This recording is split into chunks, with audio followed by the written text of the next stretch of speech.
Ami, përshëndetje, inxhinier. Përshëndetje, ministër. Jemi sot në kantierin e bypassit Tiranës, që në fakt është ndër kantierët më strategjik që ne kemi, sepse bën ndërlidhje ndërmjet korridorit Adriatik apo Jonian, këtu man Kashar dhe pastaj vazhdimin e Kashar Lekë, autostradës vijuese. Dhe po ashtu ndërlidhje ndërmjet Tiranë Durrës dhe autostradës Elbasanit, duke bërë dhe shmangjen e hyrjes në qytetin e Tiranës. Ami, si kanë ecur punimet këtu? Atëherë, ministër, gjithë bypassi ka një gjatësi rreth 21 km, ndërkohë që ARSH ka në zbatim 8.2 km e para. Ne në këtë moment jemi në fazën e parë, në kontratën e parë që kemi zbatim, e cila ka një gjatësi rreth 4.2 km. Realizimi fizik i punimeve, ai që i situacionuar është rreth 30%, 31%, ndërkohë që ecuria është mjaft pozitive, sepse këtu jemi në një terren shumë problematik.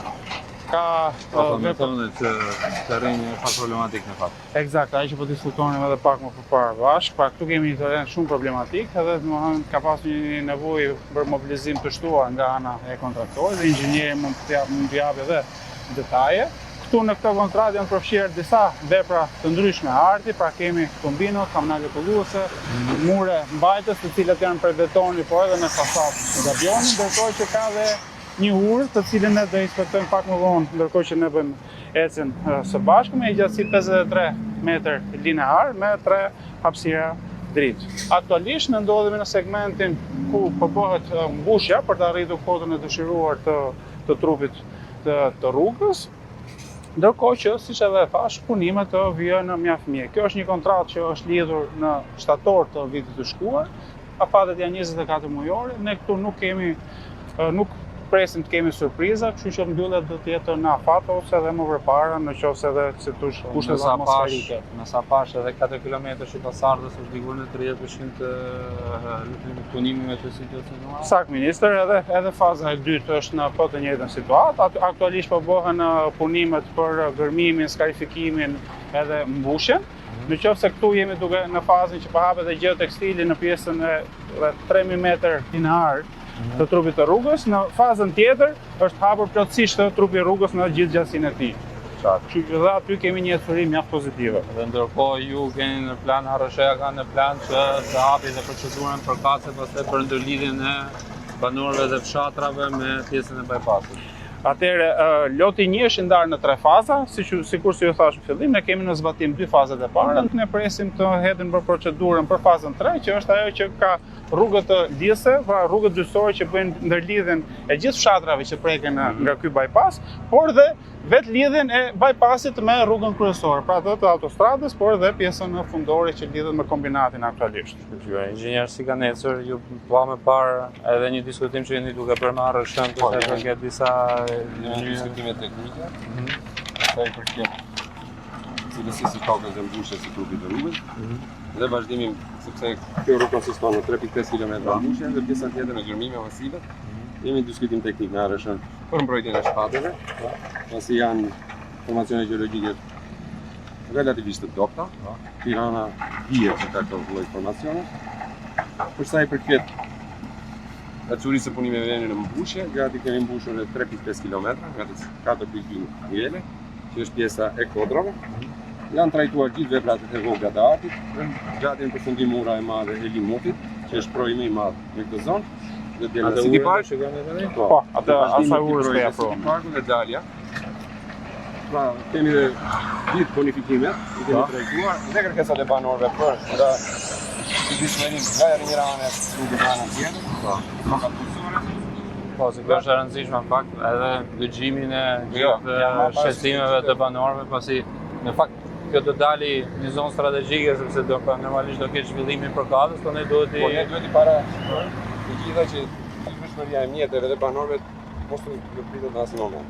Shqyrë. Tani jam të shikojmë urën që po punon. Po, ministër, kjo fazë ka edhe një urë që, siç u thash, është 53 metër lineare gjatë me 3 hapësira dritë, 2 nga 16 dhe një hapësirë dritë 21 metër linear. Shkëlqyer. Ku ndodhemi te proji Limutit, është një urë 53 metra me 3 hapësira, cila i përmbush shumë mirë emergjencat e këtij proji. Për një prurje me rezervë rreth 100 vjeçare, ndoshta edhe më. Pra jemi në anën e sigurt, duke marrë parasysh edhe në të shkuarën që ka ndodhur disa problematika pak më fort. Po, ne po diskutonim që në fakt ky është një nga ato projekt që kanë shkaktuar para disa vitesh dhe përmbytjen e autostradëve dhe të qendra tregtare këtu afër, apo jo? Po, pasi ka pati ndërhyrje privatist në kombine shumë të vogla, dhe thore. Kurse këtu jemi në një ujë që siguron gjatësinë e kësaj, për vjetë të tjera. 100 vjetë rrugësh. Pra nuk do të kemi më këtë situatë që ka ndodhur dikur. Garantojmë që projekti do të vazhdojë rrjedhën e tij natyrale. Shumë mirë. Ndërkohë, ministër, ndjes, këtu jemi në fakt edhe në afërsi të objektit një ndër objektet e fundit që kanë mbetur për shpronësim, pra që duhet bëhet procedura dhe di për mendimin e Këshillit të Ministrave.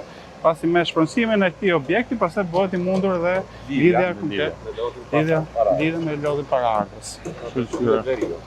Ky në fakt, siç e thamë, është vetëm 8 km i parami i bypassit, ndërkohë pjesa e mbetur rreth 13 km ne jemi në fazën përmbyllëse me Bankën Evropiane për një ndërtim dhe zhvillim për të financuar pjesën e mbetur të bypassit.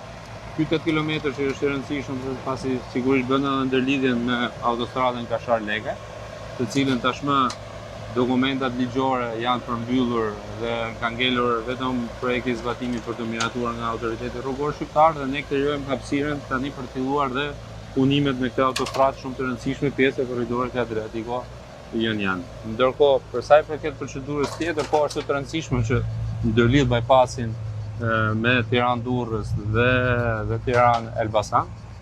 Autoriteti rrugor shqiptar ka nisë fundi procedurën e përkërimit për sa i përket bypassit aty të ajo jemi në fazën përmbyllëse të dokumentacionit e trafikut brenda sheshit.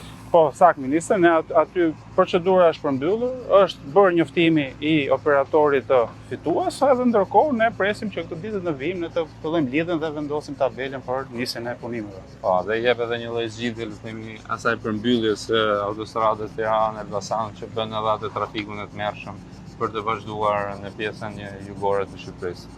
Dakor. Shtojmë edhe diçka që ndërtimi i kësaj vepre nuk ka ndikuar në ditëshmërinë ditësore të banorëve të zonës, vazhdon trafiku, jemi të spostuar. Shumë mirë. Gjë e rëndësishme kjo edhe për të vazhduar ndërlidhjen e zonave. Dakor, inxhinier, faleminderit, dhe ditë mbar. Ami, faleminderit, ditë mbar.